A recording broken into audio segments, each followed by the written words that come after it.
Hello दोस्तों। Welcome to fundamental trader के channel पे आपका स्वागत है। आज की इस वीडियो में हम बजाज फाइनेंस के बारे में जानेंगे और बजाज फाइनेंस के अंदर टेक्निकल फंडामेंटल्स और आने वाले दिनों में क्या टारगेट्स बन सकते हैं, हम इस पे भी बात करेंगे। अगर चार्ट के एनालिसिस करें तो मैंने आपके सामने डेली चार्ट को ओपन की है।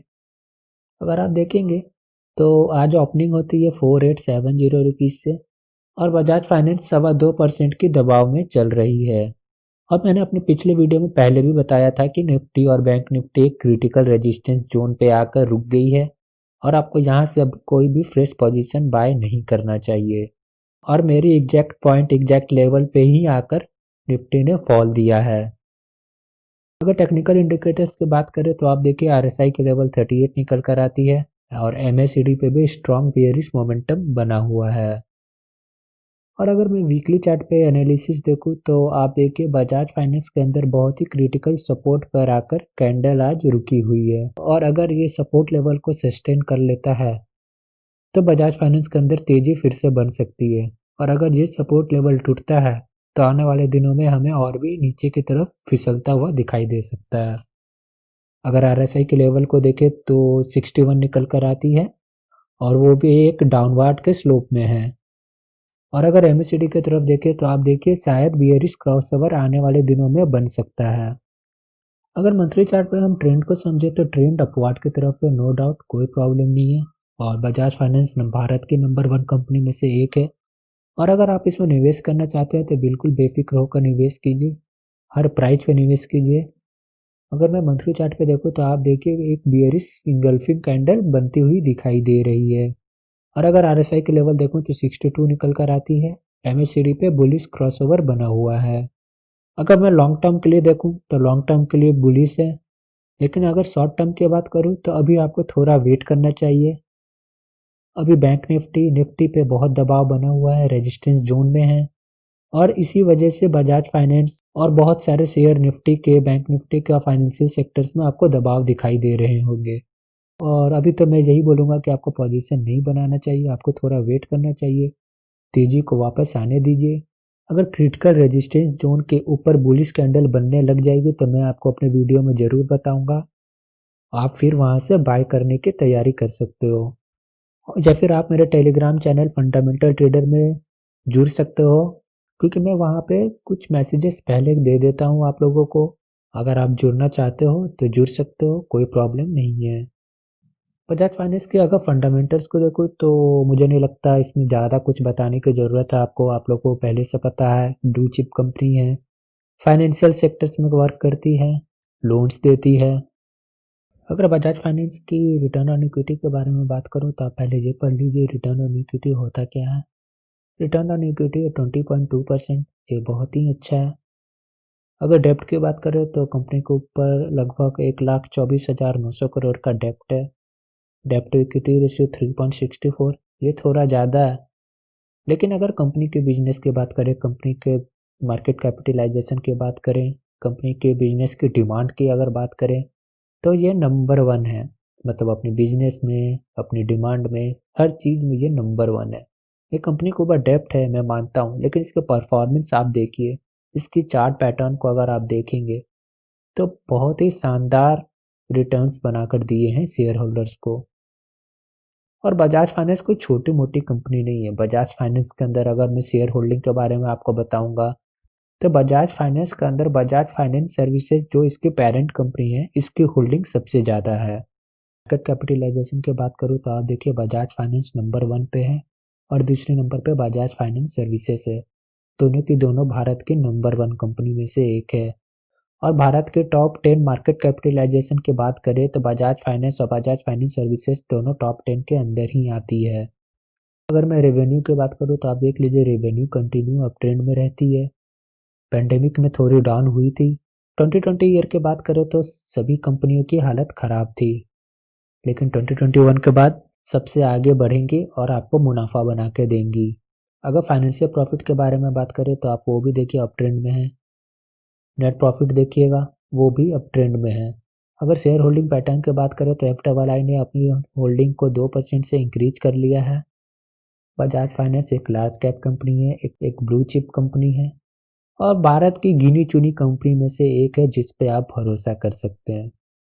बिल्कुल भी नेगेटिव मत होइए। देखिए बैंक निफ्टी और निफ्टी में तो ये शॉर्ट टर्म रिकवरी है जो आपको दिखाई दे रही है अभी, और इतने दिनों से जो तेजी हुई थी, थोड़ी सी प्रॉफिट बुकिंग तो आनी ही है। जो लोग पहले से बाई किए हुए थे वो अब प्रॉफिट बुक कर रहे हैं इस जोन में। तो अभी अगर आपके पास इसके शेयर्स पहले से हैं तो आप होल्ड कीजिए, कोई ज़रूरत नहीं है बेचने का।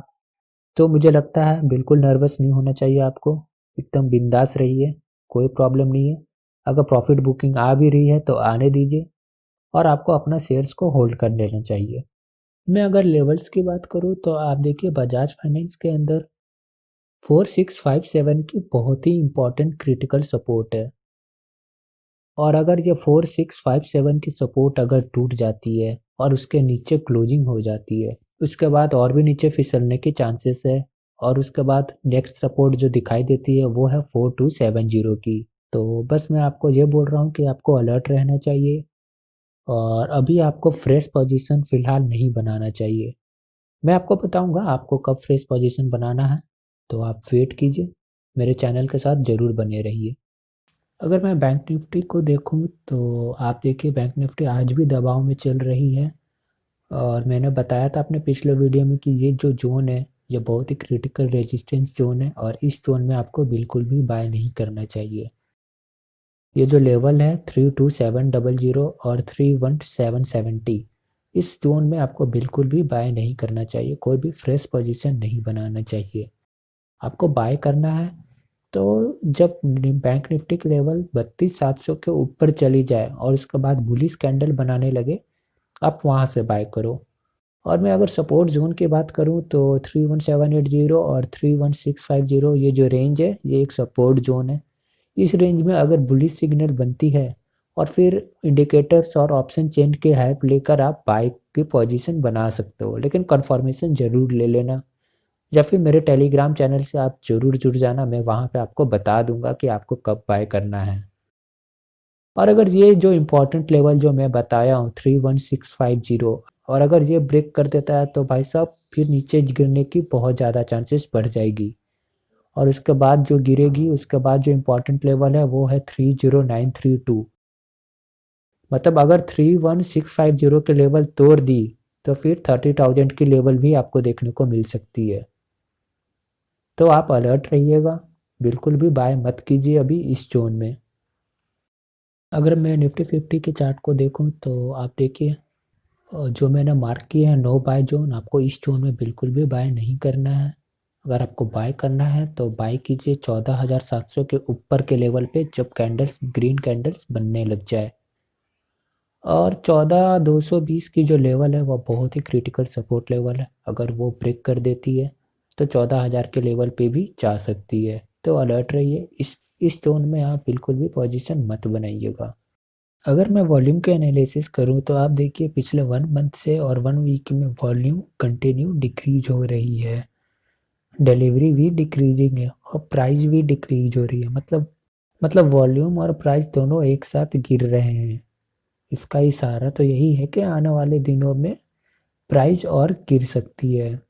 और अगर मैं कम्युनिटी सेंटीमेंट को देखूं तो यहाँ पे 92% बाई की बात बताई जा रही है, 7% सेल की बात बताई जा रही है। और अगर लॉन्ग टर्म के बेसिस पे देखेंगे तो मैं भी बुलिश हूँ और मुझे भी लगता है लॉन्ग टर्म के लिए तो आपको बिल्कुल होल्ड करना चाहिए, इसकी टारगेट बहुत ऊपर है। लेकिन शॉर्ट टर्म पीरियड के लिए अभी आपको फ्रेश पोजीशन नहीं बनाना चाहिए, को अभी कुछ दिन आपको वेट करना चाहिए। देखिए ये सब तो लोगों की सोच है, पर पैसा आपका है, दूसरे की सोच पे विश्वास नहीं कर सकते। बस आप अपना एनालिसिस कीजिए, आपको क्या लगता है आप डिसाइड कीजिए आप क्या करना चाहते हैं। अभी के लिए अगर बस मेरा वीडियो अच्छी लगे तो लाइक और सब्सक्राइब करके मोटिवेट ज़रूर कीजिए। जी आप डिसाइड करेंगे कि आपको बाय करना है या नहीं करना है, पैसा आपका है। मैं ये नहीं बोल रहा कि आप मेरे बताए गए शेयर्स पे बाय करें, आप अपना एनालिसिस खुद करें, आप अपने एडवाइजर से सलाह लें। अगर आपको लॉस या प्रॉफिट होता है तो इसमें मेरे या मेरे चैनल की कोई रिस्पॉन्सिबिलिटी नहीं होगी।